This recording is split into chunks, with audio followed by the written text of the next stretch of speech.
வணக்கம். ஜவை இஜட் from Javadhupatti Pudur. Power writer அப்படிங்கிற அந்த யூடியூப் சேனல் மூலமாக உங்களை மீண்டும் சந்திப்பு ரொம்ப மற்ற மகிழ்ச்சி. அத்தோடு எங்கள் சேனலை சப்ஸ்கிரைப் பண்ணுங்கள், பெல் பட்டன் அழுத்த மறந்துடாதீங்க. அத்தோட எல்லாத்துக்கும் ஷேர் பண்ணுங்கள். அதாவது நடிகை ஸ்ரீவித்யா எல்லோருக்கும் தெரிந்த மிக பிரபலியமான ஒரு நடிகை. கேள்வியின் நாயகனே என் கேள்விக்கு பதிலேதையா அபூர்வ ராகங்களில் அந்த பாடல் வரும். அந்த படத்தில் நடித்ததுனால மிக பிரபலியமான ஒரு நடிகை.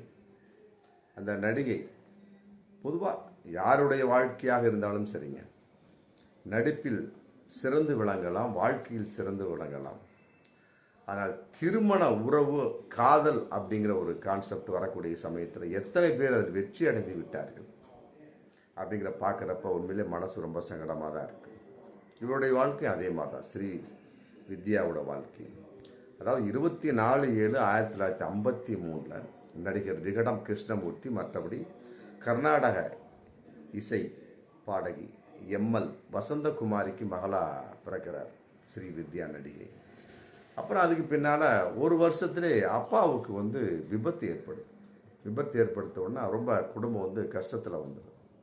அப்போ என்ன ஆகுது, குடும்ப கஷ்டம்ங்கிறது அப்புறம் எம்எல் வசந்தகுமாரி தலையிலும் மத்திய வித்யா தலையிலும் விழுகுது. அப்படி இருக்கக்கூடிய சமயத்தில் என்ன பண்ணலாம் அப்படின்னு யோசிக்கக்கூடிய சமயத்தில் அவங்க வீட்டு பக்கத்தில் பத்மினி, குட்டி பத்மினி இருந்திருக்கிறாங்க. அவங்க அது மேக்கப் போடுற வகையில், நடிப்பு வகையில் இந்த பொண்ணு போக பிடிக்க இருக்கக்கூடிய சமயத்தில் நடிப்பின் மீதில் ஒரு ஆர்வம் ஏற்படுது. யாருக்கு? நடிகை ஸ்ரீ வித்யாவுக்கு. அந்த சமயத்தில் ஒரு ப்ரொடியூசர்கிட்ட காட்டக்கூடிய சமயத்தில், ஏன்னா நடிகை ஸ்ரீ வித்யாவோட கண்கள் ரொம்ப அற்புதமாக இருக்கும், உதடு ரொம்ப அழகாக இருக்கும், கண்ணழகி அப்படின்னு சொல்லுவாங்க. என் காலத்தில் அற்புதமாக பப்ளிக்கான ஒரு நடிகை. அதே மாதிரி உதட்டு அழகி அப்படின்னு சொல்லுவாங்க. அவங்க சிரிச்சாலே அற்புதமாக ஹோம்லியாக தெரிவாங்க. கண் அதோட ஃபஸ்ட் கிளாஸாக இருக்கும். அதெல்லாம் பார்த்துட்டு 14 வயசு ஆகுது. இந்த நேரத்தில் சிவாஜி நடித்த திருவருட் செல்வத்தில் அவங்களுக்கு அறிமுகம் கிடைக்குது. நல்ல அற்புதமான ஒரு நடிகர். அதே நேரத்தில் தெலுங்கு படத்தில் பெட்ட ராசி பெத்தம்மா அப்படிங்கிற படத்தில் அவங்களுக்கு வாய்ப்பு கிடைக்குது. தமிழில் அது திருவருட் செல்வர், தெலுங்கில் பெட்ட ராசி பெத்தம்மா அப்படிங்கிறப்ப சொல்லவா வேணாம், தமிழ் தெலுங்கில் சக்கப்போடு போடுறாங்க. இப்படி போட்டுட்டு இருக்க சமயத்தில் அவருடைய சொன்ன மாதிரி கண்களும் உதடுகளும் ரொம்ப டீப்பாக கே பாலச்சந்தர் பார்க்குறார். இயக்குனர் அப்படின்னு அப்படி தான் பார்ப்பாங்க. பார்க்கக்கூடிய சமயத்தில் 1971 100க்கு 100 படத்தில் ரொம்ப முக்கியமான ஒரு வேடம் கொடுக்குறார். யாருக்கு? நடிகை ஸ்ரீ வித்யாவுக்கு. அதுக்கு பின்னால் 1971 டெல்லி டு மெட்ராஸில் ஜெய்சங்கரோடைய நடிக்கிறார். ஏன்னா அவர் அன்னை காலத்தில் ஜேம்ஸ் பாண்ட். அப்புறம் அதுக்கு பின்னால் அபூர்வ ராகங்களில் கே பாலச்சந்தர் வாய்ப்பு தர்றார். அபூர்வ ராகம்னு சொல்ல வேண்டிய அவசியம் இல்லை. கமல் ப்ளஸ் ரஜினி நடித்த படம். இன்னும் சொல்லப்போனால் ரஜினியோட முதல் படம் அபூர்வ ராகங்கள். அவன் சிம்பிளாக வருவார், பேச மாட்டான் எந்த வார்த்தையும்.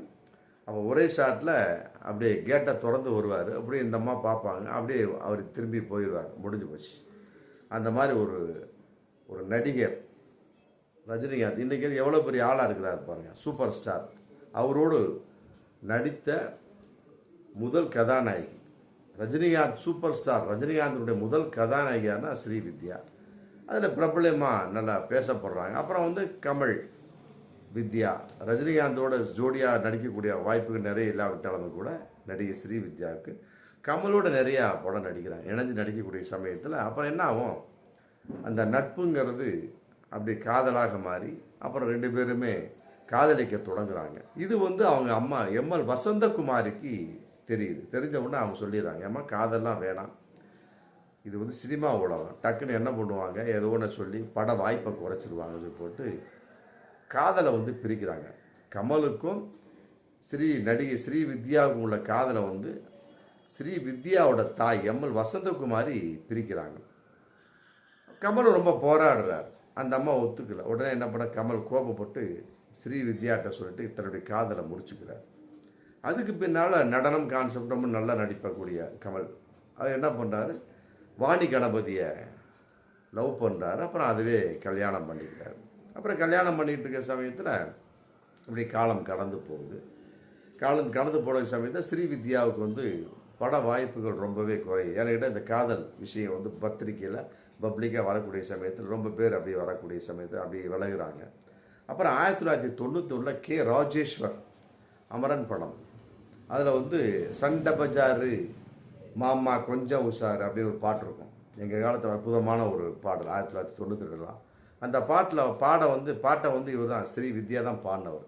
ஏன்னா நல்லா பாடக்கூடிய, ஏன்னா அவங்க அம்மாவே வந்து எம்எல் வசந்தகுமார் அற்புதமான கர்நாடக பாடகி. அதன் அடிப்படையில் சண்டை பஜாரு மாமா கொஞ்சம் உஷாரு அப்படிங்கிற படத்தில் பாடக்கூடிய அது ரொம்ப பப்ளிக்காக வருது. அப்புறம் மலையாள படத்தில் கவனம் செலுத்துகிறாரு. அதன் அடிப்படையில் நிறைய பாடலும் நடிகை ஸ்ரீ வித்யா பாடுறாங்க. அப்படியே இருக்கக்கூடிய சமயத்தில் அப்புறம் என்ன பண்ணுது, முதல் காதல் கமல்ஹாசனோட ஏற்பட்ட முதல் காதல் தோல்வியில் முடிஞ்சிருது.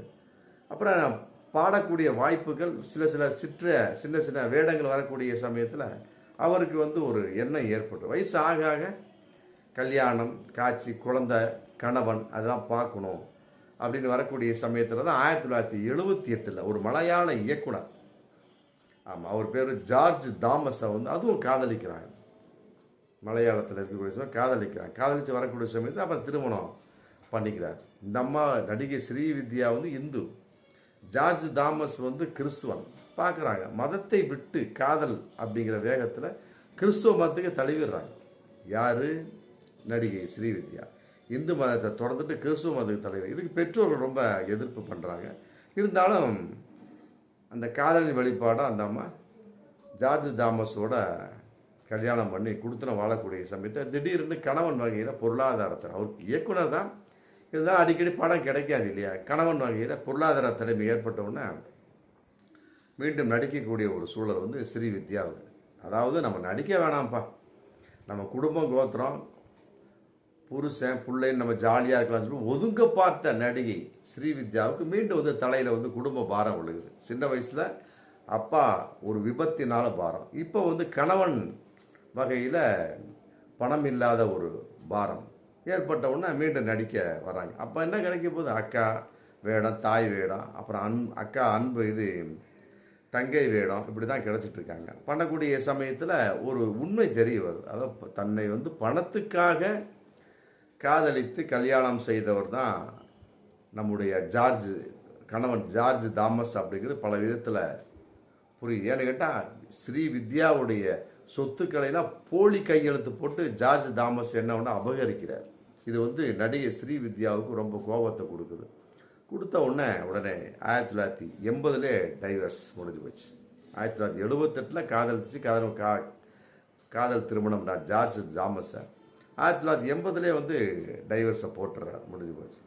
அப்புறம் திரையுலகை வந்து விளங்கிட்டார். என்ன பண்ண நினச்சது நடக்கல. ஃபர்ஸ்ட் காதல் கமலோடு, அதுவும் தோல்வி. ரெண்டாவது காதலிச்சு கல்யாணமே பண்ணணும் கணவன், ஒரு குழந்தை ஊட்டி கூட இல்லை. அப்புறம் என்ன பண்ணுறாரு ஜார்ஜ் தாமஸ், அது டைவர்ஸ் பண்ணோன்னா ரொம்ப வெக்ஸ் ஆகிறா. யாருக்கு தான் இருக்காது அந்த மாதிரி வெக்ஸு. ஏதோ ஒன்று சப்ஜெக்ட் ஆகணும் இல்லையா, ரெண்டுமே போகக்கூடிய திரையுலகை விட்டு நடிப்பை விட்டு திறந்துடுறாரு. இருந்தாலும் அவருக்குள்ள ஒரு ஆர்வம் இருக்குது. சமயத்தில் தளபதி அபூர்வ சகோதரர்கள் அப்படிங்கிற சமயத்தில் கமலோடைய ரஜினியோடு நடிக்கக்கூடிய சமயத்தில் அதுக்கு பின்னால் ஆனந்தம், அப்புறம் கண்ணுக்குள்ளே நிலவு அப்படிங்கிற கான்செப்ட் நிறைய வரக்கூடிய சமயத்தில் தான் நல்லா நடிக்கக்கூடிய சமயத்தில் உடம்பு வந்து தேவையில்லாமல் ஒரு படுத்தக்கூடிய சமயத்தில் டெஸ்ட் பண்ணக்கூடிய சமயத்தில் முதுகெலும்புல புற்றுநோய், மார்பகத்தில் புற்றுநோய் அப்படிங்கிறது கன்ஃபார்மாக தெரியுது.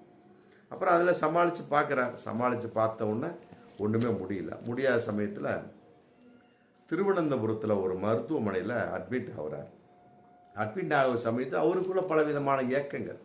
என்னடா அது புருஷனும் அமையலை, ஏன்னா காதலிச்சோம், அந்த காதலும் அமையலை, ஒரு குழந்தையாவது இருந்து அதை வச்சா நம்ம குடும்பத்தை பார்த்துடலாம், மனசு நிம்மதியாக போகலாம். அது வெக்ஸ் ஆக என்னாகும், அந்த புற்றுநோய் வந்து அதிகமாக பெருசாகும்.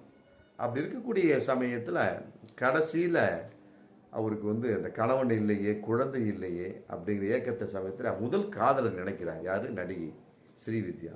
முதல் காதலன் யார்? உண்மையான காதலன் கமல்ஹாசன். அவர் ஃபீல்டில் இருக்கிறார். உடனே அவரோட நான் பேச வேண்டும் அப்படின்னு ரொம்ப ஆர்வம்.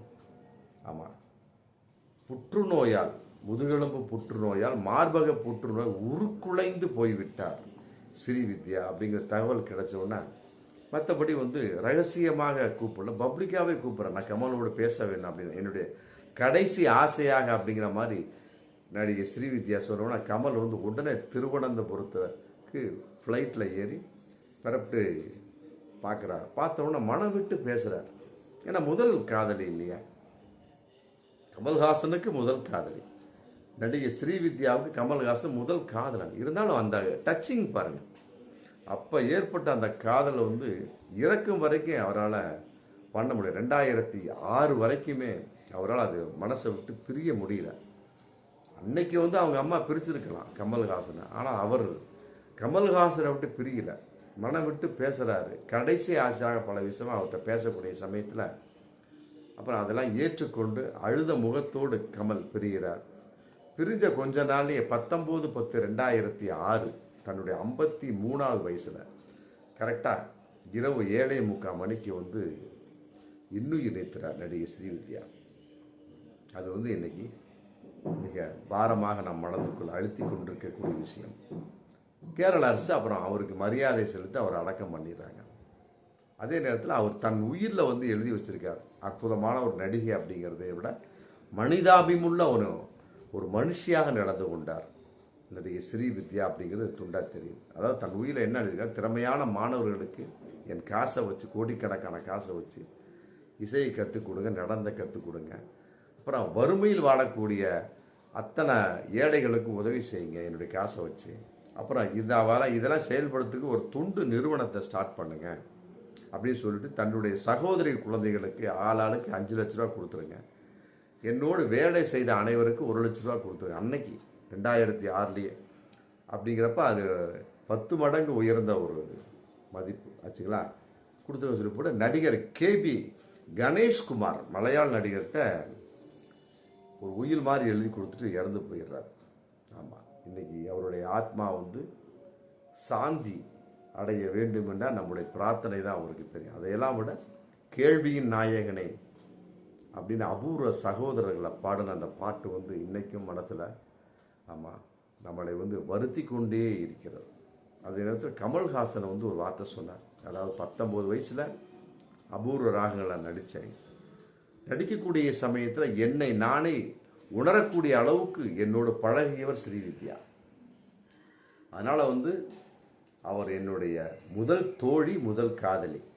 காதல் வந்து கல்யாணத்தில் முடியாமல் இருந்திருக்கலாம், அதே நேரத்தில் காதல் திருமணத்தில் தான் முடிய வேண்டும் என்ற அவசியம் இல்லை அப்படின்னு போட்டு கமல்ஹாசன் பின்னால் பேட்டி கொடுத்தார். அந்த பேட்டி வந்து உண்மையிலே நமக்கெல்லாம் மிகப்பெரிய ஒரு பாடம். உண்மையிலே வந்து ஆணும் பெண்ணும் முதலில் காதலித்திருக்கலாம், ஆனால் கடைசி இறக்கும் தருவாய் இருவரும் சந்தித்து கொண்டார்கள் அப்படிங்கிறது வந்து உண்மையில காலத்தின் கட்டாயம். இன்னைக்கும் கமலுக்கு சரியான மனைவி அமையல, அதே மாதிரி ஸ்ரீ வித்யாவுக்கும் சரியான கணவன் அமையல.